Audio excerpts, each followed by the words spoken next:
Y estamos recibiendo, como adelantábamos temprano, a Rafael Fernández, Partido de los Trabajadores, integrante de Unidad Popular Frente de Trabajadores. Buen día. ¿Qué tal? Buen día, gracias por la invitación.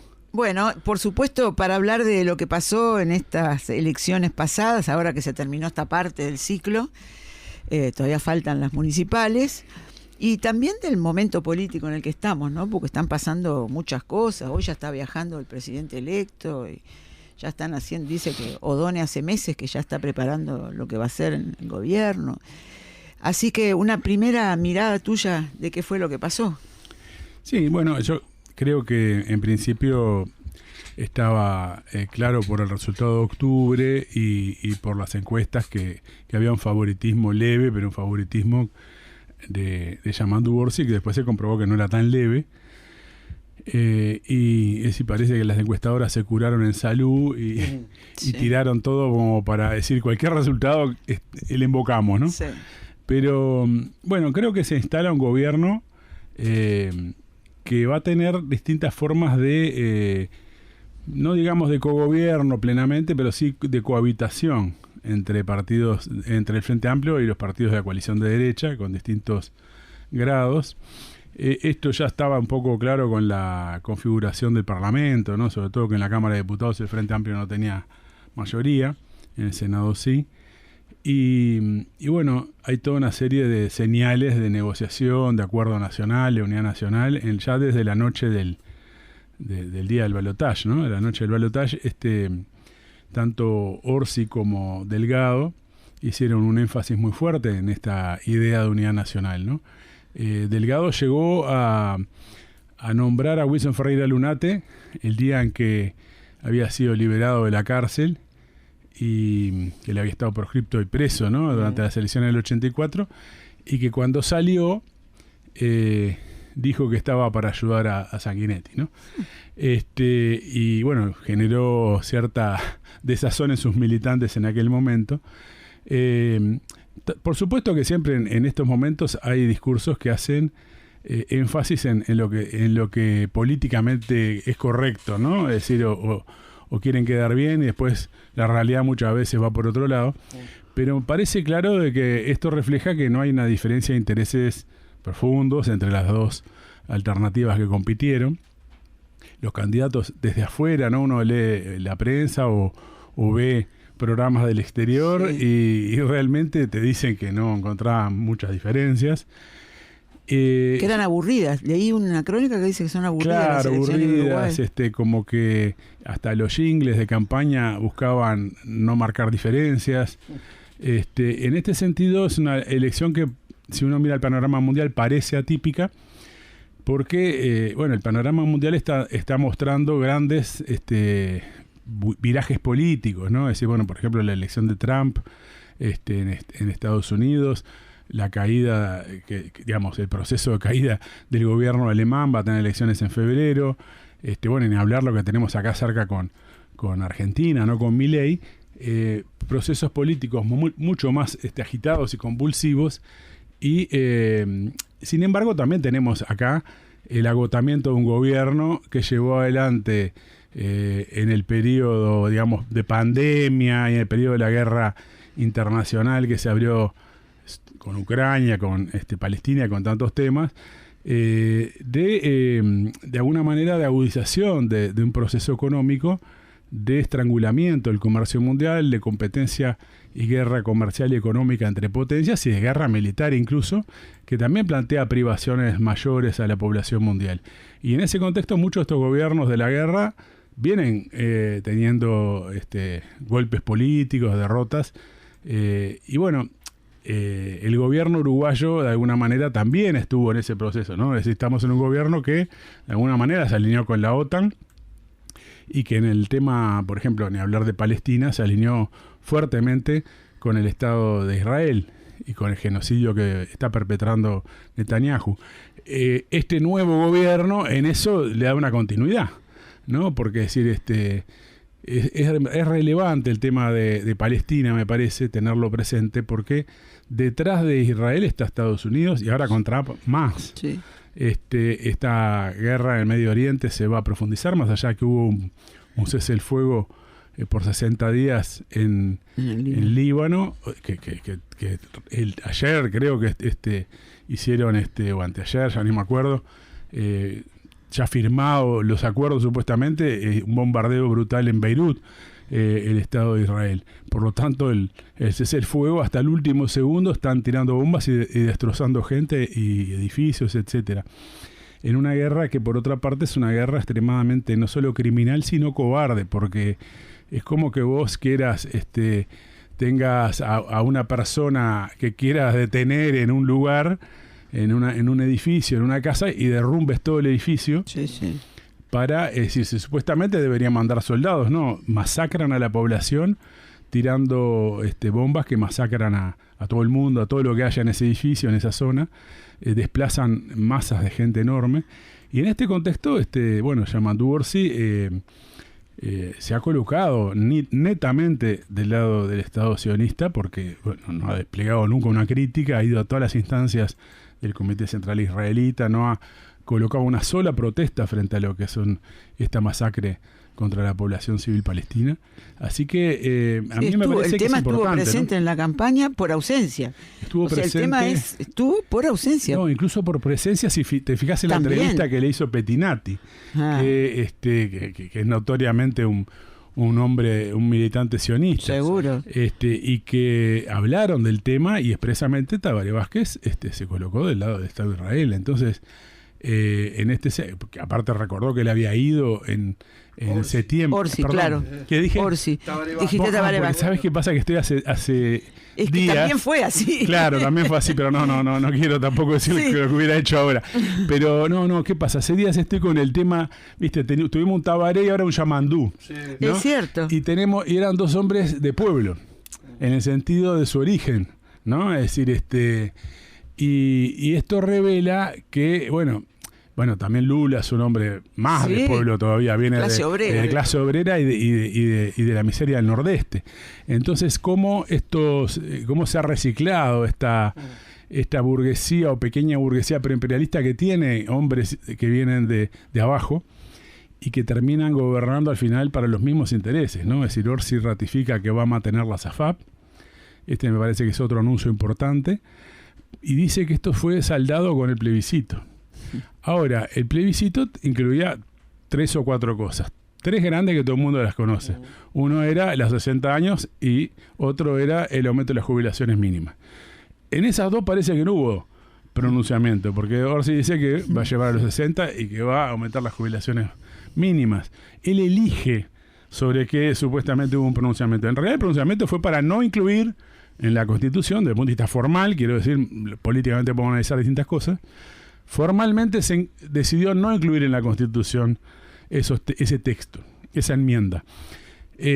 Por lo tanto, podría aplicarse a cualquiera de los 3 políticamente, y formalmente son los 3, pero eso no quiere decir que no pueda haber una ley sobre estos temas. Él elige que hubo un pronunciamiento popular sobre la SAFAP.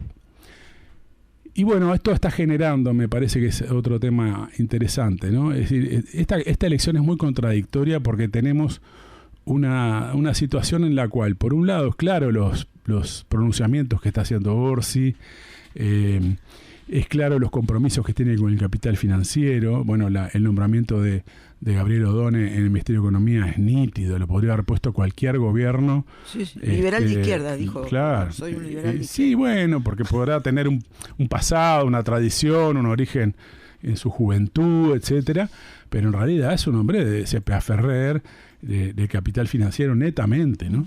C.P.A. Ferrer es una consultora de los bancos. Pero bueno, yo creo que hay un voto contradictorio que se expresó en el propio plebiscito, ¿no? Porque por un lado uno mira el resultado electoral y parece todo el mundo derechizado, ¿no? Es decir, que hay un voto que gira a la derecha, dentro del Frente Amplio también. Sí. Sin embargo, muchísima gente votaba a las 609 con el plebiscito. Quiere decir que también en ese voto había una expectativa, no solo de ponerle un límite al gobierno, mandarle claramente lo que tenía que hacer, sino de que pensaban que esa gente podía representar eso, aunque es decir, que se tomaba como que el discurso de Orsi y de los dirigentes del Frente Amplio principales era una manera de ganar la elección. Bueno, tienen que decir eso para no sé qué, para ganar votos de centro-derecha. Esa es la expectativa de un votante así, porque si no, no tiene mucho sentido, porque gran parte del voto por el sí fue para la 609. ¿No? Es decir, uno puede pensar que de los 400 y pico de mil que votaron a 609, más de 300.000 deben haber votado el sí, por los números que hay. Claro. Habiendo hablado Mujica como habló contra el plebiscito. Totalmente. Y todo, ¿no? Pero bueno, esto es un tema que me parece que da para reflexionar, porque quiere decir que entonces hay, por un lado, cierta precaución, que no se tiene 100% la ilusión de que ese gobierno va a llevar todo adelante, si no, no sería necesario un plebiscito. Es decir, se necesitaba hacer este plebiscito constitucional porque no se confiaba plenamente en que el gobierno encarara todo esto. Y lo otro es que a la vez hay cierta expectativa, si no, no está este voto combinado de esta manera. Hubiera sido todo el voto del sí a partidos que se hubieran pronunciado por el sí. Claro. Fue muy amplio el voto por el sí a partidos que no habían pronunciado por el sí. Entonces creo que este fenómeno es importante analizar, porque asume un gobierno que de repente asume con menos expectativas que en el 2005, pero hay expectativas. Y a la vez hay todo un sector de la izquierda, del movimiento sindical, que tiende a adaptarse a esta situación que se ha dado. Es decir, por ejemplo, bueno, Orsi no va a eliminar las AFAP, entonces que por lo menos permita que la gente se vaya de la AFAP, que por lo menos le quite las comisiones, cosas así, para que y la gente se pueda retirar o lo que sea. Entonces, de alguna manera resignarse y adaptarse a que él dijo no se van a tocar las AFAP. Entonces el punto es cómo el movimiento obrero, los sectores populares confían en su propia movilización. Es decir, en esto radica, me parece, la discusión importante.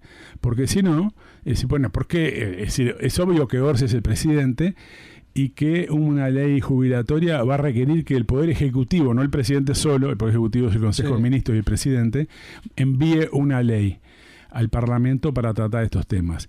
Es decir, que de alguna manera el régimen constitucional y el proceso electoral, como fue conducido y condicionado, llevó a esto de que él tiene la llave para esto. Él con su Consejo de Ministros, pero él es el que tiene el peso ahí. Entonces, por eso hay esta resignación, pero sin haberse movilizado todavía. El movimiento en defensa de la seguridad social coloca como uno de los puntos importantes de este plebiscito y de seguir ratificándolo la cuestión de eliminar las AFAP. Y hay gente que dice, bueno, si más del 70% de los que votaron al Frente Amplio y a Orsi votaron el plebiscito, es un mandato de los votantes frente amplistas, porque más de la mitad de los votantes frente amplistas quería eliminar las AFAP. ¿Por qué su presidente dice que no?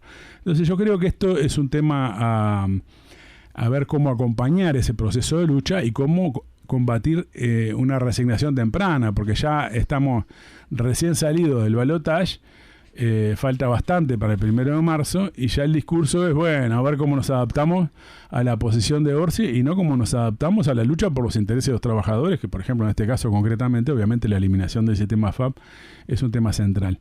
Y lo otro, que Orsi habla de que eliminaría el aumento de la edad, tampoco ha sido 100% categórico en la forma, pero no dice nada de otro aspecto. El que quiera jubilarse, ha dicho a los 60 lo puede. Y que va a incentivar para que no se jubilen. Que va a dar un incentivo para que no se jubilen. ¿Qué pasa? La ley 20.130, que es la que se aprobó de Saldaña y de la calle Pou, establece no solo el aumento de los retiros, sino una modificación en el cálculo jubilatorio. Tú hasta esa ley, con 60 años y 30 de trabajo, te jubilabas con un 45% del promedio jubilatorio de los últimos 10 años, o de los 20 mejores, pero bueno, la mayoría les servía los últimos 10. Claro. Y ahora, con la ley 20.130, son los 15 últimos años del promedio, y el 45% recién lo adquirís a los 65 años. Si a vos solo te modifican la edad, te vas a tener que quedar, porque si no, no te va a dar la plata, claro, porque te va a bajar ya con la ley antes de la ley 20.130 ya muchos postergaban su jubilación, por eso también ya estaba incentivado trabajar más años. Entonces esto es central, porque uno de los puntos que tenía el plebiscito y que no era propagandeado tanto era el punto que decía que no podía innovar ningún gobierno empeorando lo que establecía la ley del 96 con las enmiendas de la ley de 2008, que justamente establece esto, 45% para 30 años de trabajo y 60 de edad. que tampoco es tirar manteca al techo, es una baja... perdón, sí, está bien. Con eso te daban 45, con otros promedios te daban el 50 o más, con otros datos de edad. Entonces esto me parece importante como comprenderlo desde el punto de vista de los sindicatos, del movimiento popular, que bueno, va a haber toda una batalla para luchar por la independencia de clase, ¿no? Bien. Por la independencia política de los sindicatos. Vamos a profundizar en algunos de esos temas que manejás, Rafael. Les recordamos del 099-326-381 para los mensajes. Pueden ver la entrevista en directo a través del Facebook de Radio Centenario también. Dándonos por la dignidad. He visto el otro... Bueno, y estamos conversando acá con Rafael Fernández. El otro día escuchábamos nosotros a Botinelli hablando del resultado electoral y decía del Frente Social. Él no dice Frente Social, pero dice en el área social el avance que hubo por el plebiscito, concretamente, ¿no? Que hay que ver qué repercusiones deja también este proceso a nivel de organizaciones sociales, sindicatos, todo eso que se movió mucho en esta etapa, ¿no? Sí, totalmente. Creo que ese elemento es lo que hace un diferencial en esta elección, porque marcó esa situación contradictoria, dual que mencionaba antes, de cierto grado de desconfianza en los partidos, por eso se impulsa un plebiscito, y a la vez de expectativa de que esos partidos vayan a cumplir un plebiscito, porque todos sabemos que después los intereses económicos buscan la vuelta para traicionar o trampear, ¿no? Entonces, pero generó un movimiento importante. Creo que hay un fenómeno también en ese sentido de retroceso en la conciencia popular en general y en los sectores activistas, militantes en particular, porque uno puede entender que a nivel masivo todavía haya una visión idealizada, romántica sobre el Pepe Mujica, por ejemplo. Bueno, que aparte uno se sensibiliza porque está al final de su vida, etcétera.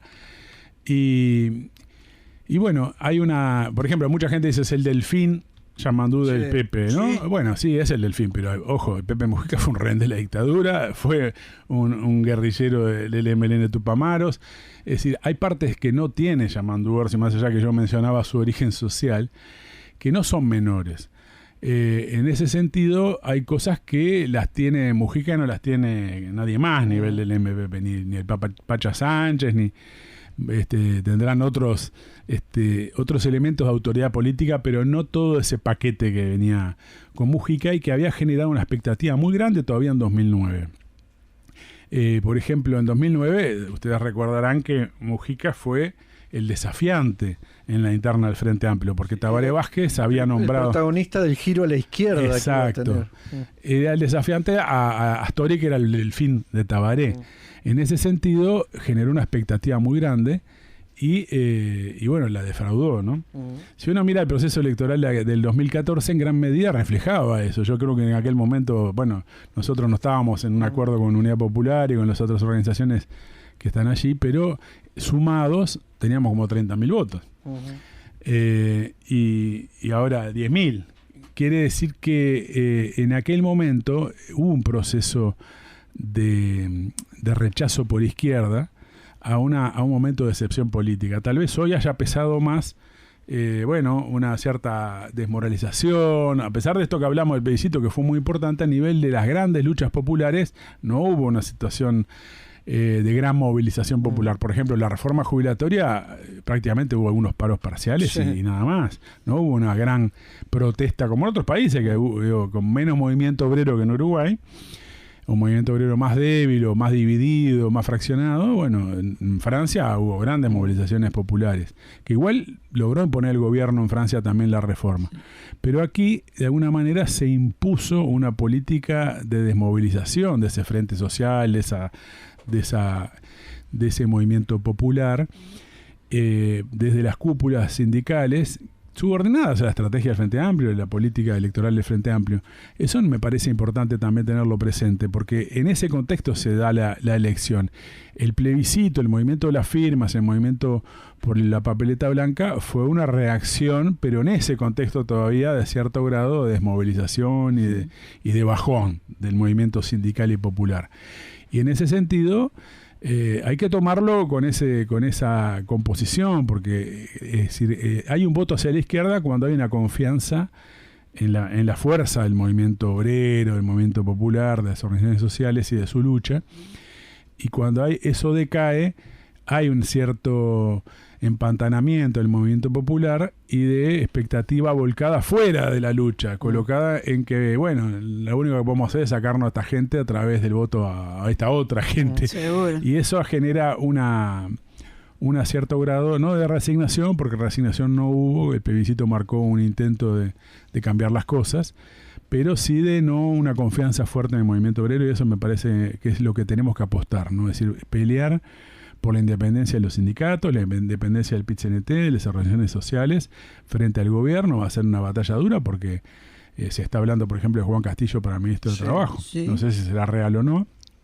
Y curiosamente, con algún pronunciamiento sin nombrarlo, Rafael, era de los temas que te íbamos a preguntar, pero que la prensa habla de voceros de la Cámara de Industria, ese tipo, que están como advirtiendo, ojo a quién se pone en esa cartera, que no se tranque. Bueno, porque obviamente ellos quieren, con la LUC establecieron una profundización de una política que venía de antes, porque en realidad algunas medidas contra el derecho de huelga estaban presentes ya, pero sobre todo contra los funcionarios públicos, ¿no? Los servicios esenciales, la prohibición de ocupaciones, ¿no? Es decir, por ejemplo, tú puedes ocupar un hospital privado y una mutualista, pero no podías ocupar el Vilar de Bo. ¿Por qué? Es decir, porque en realidad el argumento para prohibir una ocupación de un edificio público, el argumento legal, equivocado, digamos, que no estamos de acuerdo, pero es que vos estás impidiendo el funcionamiento de un poder del Estado. Pero un hospital público no es un poder del Estado, es un servicio como es el privado también. Entonces se hizo una extensión de la prohibición del derecho de ocupación a los públicos en aquel momento. Obviamente, si uno va consecuentemente a eso, le tenés que impedir hasta el derecho a huelga a un ministerio, porque si vos haces paro, todo el mundo hace paro, aunque no ocupen, impiden que funcione. Esto era como existía hasta la década de 50. Es decir, los funcionarios públicos no se podían ni sindicalizar. Es decir, hay que recordar la huelga, no sé si fue el 52, de los trabajadores de ANCAP, por ejemplo, etcétera. Muchas de ellas serán consideradas ilegales. Por supuesto se fueron imponiendo la organización de los trabajadores y el derecho de huelga en el sector público. Ahora, si vos le quitas el derecho de huelga a los trabajadores del Estado a través de servicios esenciales y la ocupación se la quitas, ¿por qué no a los privados?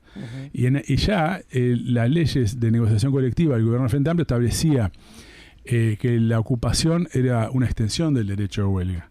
Por lo tanto, si le quitabas el derecho de ocupación a un funcionario público, le estabas quitando parte de su derecho de huelga. Pero bueno, empezó el reclamo de las empresas, que eso fue la OIT, de las cámaras empresariales, de quitar el derecho de ocupación, de limitar el derecho de huelga. Y ya en el balotaje del 2019, Ernesto Murro mandó un proyecto de ley al Parlamento entre la primera y la segunda vuelta de 2019, que establecía normas que no se aprobaron, que limitaban el derecho de huelga en cuanto al derecho de ocupación, y incluso lo que se llama la ultraactividad de los convenios colectivos, el hecho de que sus cláusulas se mantienen más allá del vencimiento del convenio, como integradas al contrato de trabajo. Esto después se implantó en la LUC. Es decir, la LUC llevó adelante lo que era un decreto antipiquetes, lo llevó a una ley antipiquetes. Es decir, llevó adelante la eliminación de la ultraactividad, la prohibición de la ocupación también para los privados. Porque supuestamente le quita el derecho al trabajo a los carneros. O sea, el derecho al trabajo a un obrero despedido no se lo garantiza a nadie. Ahora, si una empresa quiere quebrar una huelga potenciando al sector de carneros, eso lo defienden. Y eso es lo que establece el derecho al trabajo de esa ley. Entonces, la LUC vino a consagrar legalmente una serie de elementos que ya estaban presentes en muchos aspectos, ¿no? Es decir, bajo el gobierno también de Tabaré Vázquez en el 2008 se aprobó el decreto 401, que por ejemplo establecía que también para los trabajadores públicos se le podía descontar por encima de las horas no trabajadas como descuento por paro, ¿no? Es decir, estimaban que el daño que había producido en la producción era tal y entonces te podían descontar más. Era también una forma de ataque al derecho de huelga. Toda esta legislación, mucha bajo la forma de decretos en el periodo del Frente Amplio, se fue legalizando con la LUC. Y es muy importante decir que Fernando Pereira ha dicho, no vamos a derogar la LUC, vamos a retocarla, ¿no? Y bueno, estos son temas, porque hay toda una cuestión de la política represiva en la LUC, hay toda una cuestión del derecho a huelga, la cuestión, muchos aspectos que hacen a las empresas públicas, la regla fiscal y toda una serie de elementos que son muy importantes en la LUC, y ya quedó claro de que en ese tema y en los temas de la educación, porque también Yamandu Orsi dijo, en el tema de educación no vamos a hacer Varela, no vamos a hacer una gran reforma. Sí. No vamos a ir contra la transformación educativa, que es la política llevada antes de gobierno, de destrucción educativa, sino que vamos a mejorar algunos aspectos. Eso es todo un programa. Eso es como la doctrina predominante, ¿no? No vamos a cambiar. No venimos con ánimo refundacional. Sí, exacto. Sí, exacto. Pero José Olivera fue hasta más allá, dirigente de los trabajadores de secundaria, y dijo que hay aspectos de la transformación educativa que hay que mejorarlos, pero como que son buenos, que hay que mejorarlos y que hay que tomarlos, transformarlos en política de Estado. Sí, ahí tienen una gran contradicción con lo que se llama la base programativa Frente Amplio, que habla mucho de autonomía y cogobierno. Bueno, claro, ya no había autonomía y cogobierno real antes, ahora han despedazado todo y hay una subordinación completa de la educación al gobierno de turno, lo cual es llamativo que Manini Ríos diga que los liceos públicos son una fábrica de zurdos. Una fábrica de zurdos y de adoctrinamiento. En realidad está completamente subordinado al poder político hace rato la educación, ¿no? Desde la década del 70. Ojalá lo fueran. Déjenlo pasar. Lo miré soltar su esperanza al viento como una pandorga de sol en vuelo. Lo miré volver del trabajo incierto, con el puño alzado lo sigo viendo. Lo miré pelear defendiendo un sueño, lo miré en tus ojos, che compañero, tan intensamente. Lo sigo viendo, lo sigo viendo.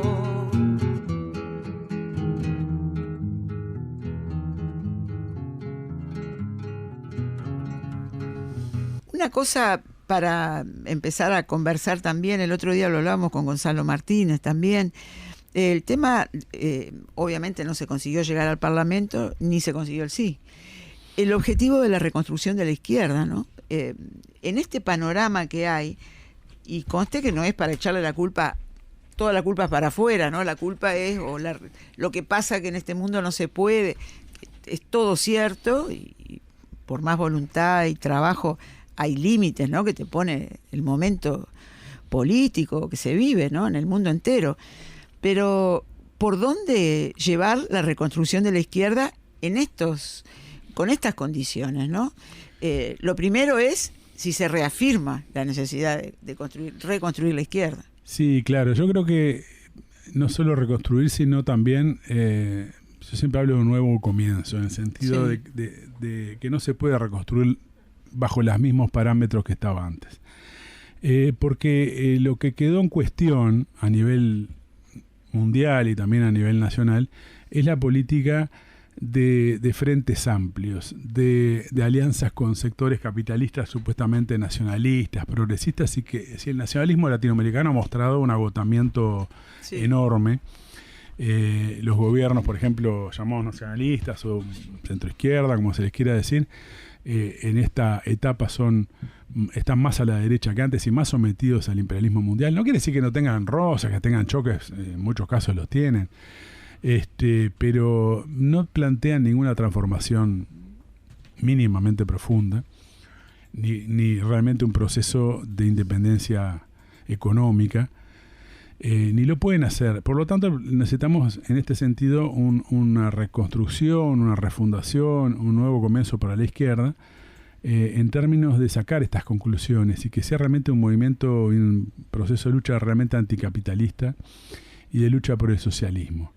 Esto me parece que es importante, abrir una discusión sobre todo y sobre todo sobre el proceso mundial, porque es evidente que el proceso económico que se viene es un proceso económico de mayor recesión a nivel mundial, e incluso de una tendencia a la depresión. En algunos lados hay una depresión ya. En Argentina es claro que la política del gobierno viene llevando adelante una recesión muy profunda.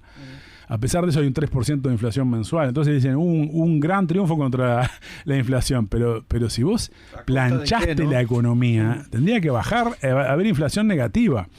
No 3%, que es enorme. En realidad, nosotros un 3% lo tenemos en 6 meses. Entonces, pero bueno, aparte con el nivel de caída de los salarios y las jubilaciones, en términos reales, esa inflación es descomunal. Pero bueno, lo digo porque en realidad el proceso económico está dictado también por el proceso mundial de la tendencia a una guerra mundial. Que es real, no es que uno fantasee con la guerra mundial. Se están tirando con misiles de largo, el medio de largo alcance en Ucrania. Se va a venir un ascenso de la guerra en el Medio Oriente, con Trump sobre todo. Trump puede llegar a un acuerdo con Putin y repartirse Ucrania o lo que sea. Puede ser que porque él quiere concentrar las fuerzas sobre China, pero no se sabe si va a pasar eso, porque el proceso económico y político mundial no es solo lo que quiera Trump. Es lo que pasa con el proceso capitalista, que ha entrado en un proceso de estrangulamiento en este sentido.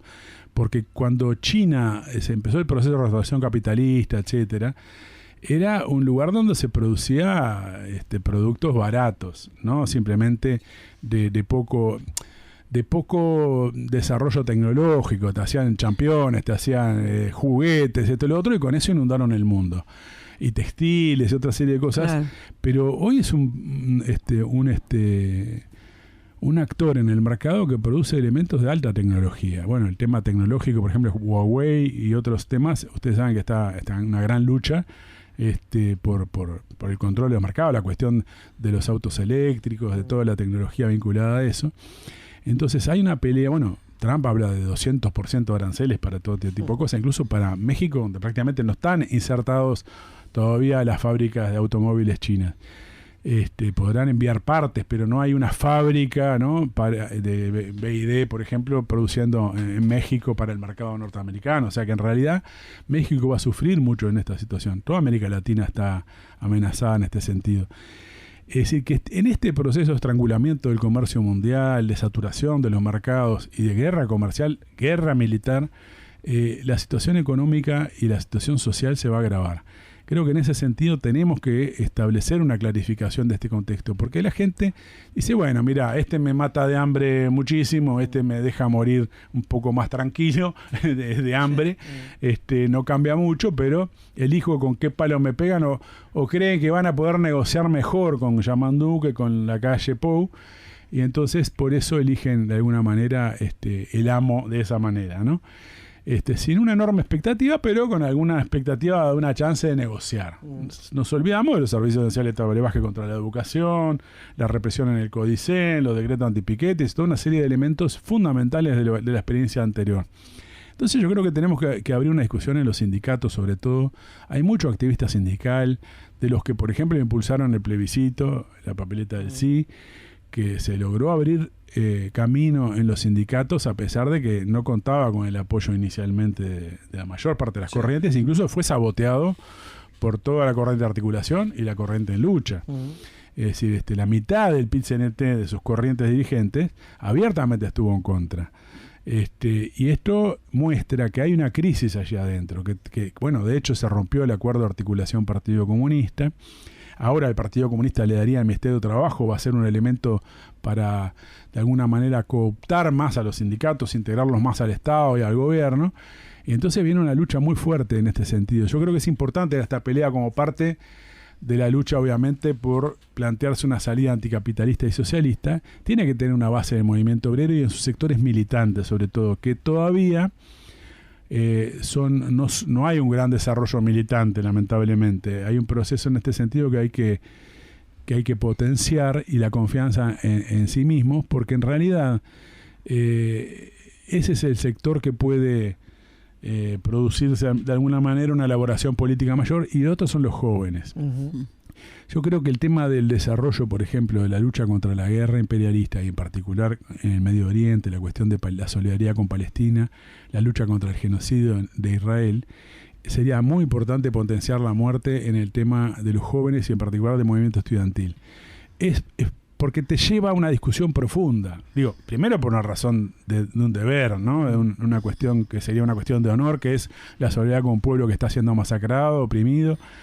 Pero por otro lado, para llevar adelante una reflexión de cuáles son las causas de todo esto, porque no es solo la maldad de tal o cual hombre, que son horriblemente malos, pero no es eso lo que... Porque si fuera solo la maldad, los horriblemente malos quedarían desplazados por los que son menos malos, o por los buenos. El tema acá son los intereses de clase que están detrás de todo esto, y llegar a esas conclusiones es importante a través de la acción también de los jóvenes. Creo que el tema del rol de los jóvenes, por ejemplo, hemos tenido muy poco movimiento a nivel estudiantil por el tema de la solidaridad con Palestina. Ha habido, no quiero decir que no, pero hasta en las universidades norteamericanas, o sea, vos también tenés una elección norteamericana que es dual, que es contradictoria, porque nunca hubo tanta movilización estudiantil como ahora, desde la guerra de Vietnam. Y en la guerra de Vietnam, los jóvenes se movilizaban porque los iban a mandar a ellos, además. Digo, no quiere decir que no se solidarizaran, etcétera, pero iban a tener que ir a morir y a matar. En este caso, no es eso lo que está en juego. Y hay una parte importante de la juventud judía que está en contra de, incluso del Estado de Israel. Es decir, no solo de esta masacre, de este genocidio. Hay una encuesta que salió hace poco que dice un porcentaje importante de la lo difunde hasta el Estado sionista, que una parte importante de los jóvenes judíos simpatiza más con Hamás que con que con Israel, con Hamás. Entonces quiere decir que hay una crisis en el sionismo que es existencial. Y esto se está pasando en el centro del imperialismo en Europa, en Estados Unidos, estas movilizaciones juveniles, a un nivel descollante realmente, que ha sido lo más llamativo del último año. Contradictorio con que gane Trump, pero también porque Kamala Harris del Partido Demócrata perdió parte de esa capacidad de encantamiento de la izquierda, asustarlo con Trump, porque al final si vos estás apoyando un gobierno masacrador y genocida, le estás mandando las armas, el financiamiento y todo, ¿qué autoridad tenés para decirme que tenés que enfrentar a este otro? Entonces aplastaron a esa ala, y hay que recordar que también viabilizaron la represión contra los jóvenes que ocupaban los campus universitarios. Entonces, en este contexto tan contradictorio a nivel mundial, tenemos que ver ¿cómo le dicen los brotes verdes en la economía? Bueno, nosotros los brotes verdes de la lucha, de los procesos de izquierdización, porque no es todo derechización. Entonces, en los jóvenes de Uruguay, en los jóvenes de América Latina, tiene que emerger un proceso de organización y de movilización. La solidaridad con Palestina creo que es un tema central. Gran papel eso entonces a tener en cuenta en esta reconstrucción o nuevo comienzo, como vos decías. Falta todavía para cerrar el periodo electoral las municipales. ¿Va a haber participación allí de Unidad Popular Frente de Trabajadores? Sí, tal cual. Nosotros como Partido de Trabajadores no hemos discutido bien toda esa parte porque es muy inminente todo. Nosotros normalmente hemos participado donde era posible en elecciones departamentales. La última no, estaba plena pandemia, nosotros estábamos en ese contexto, estaba la LUC, elegimos no hacerlo. Después uno valora que en realidad también se equivocó en eso, pero bueno, no lo hemos discutido profundamente. Mi opinión es que sí, que hay que intervenir y que va a ser importante porque va a estar ya 2 meses instalado el gobierno. La cuestión jubilatoria va a estar en discusión plenamente, la cuestión educativa.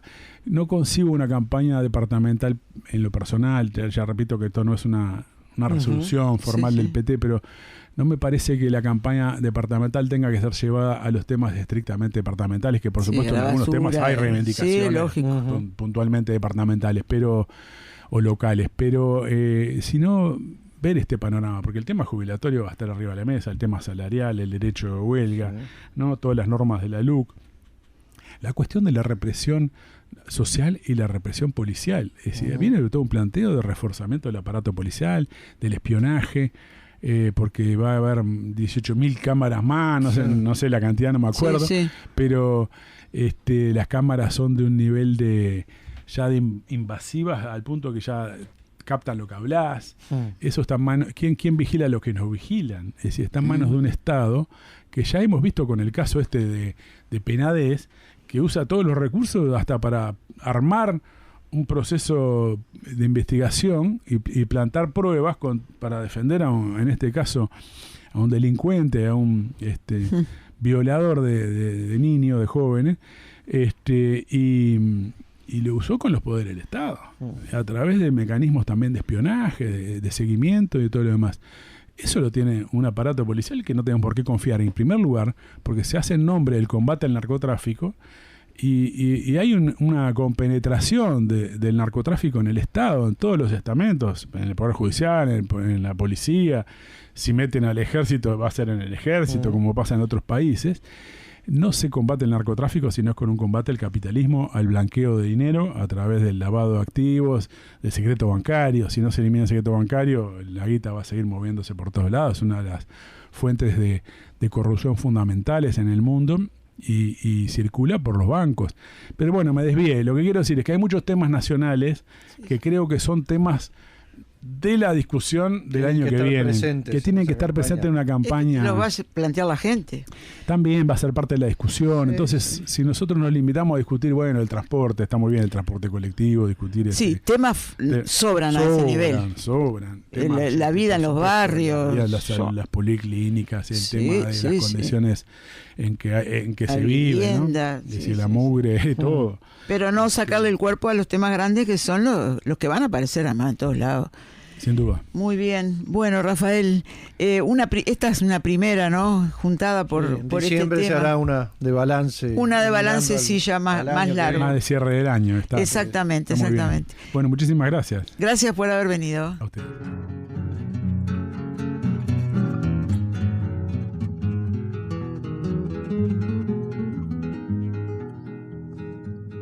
He visto el otro país en nuestros hijos, mi amor, en la tremenda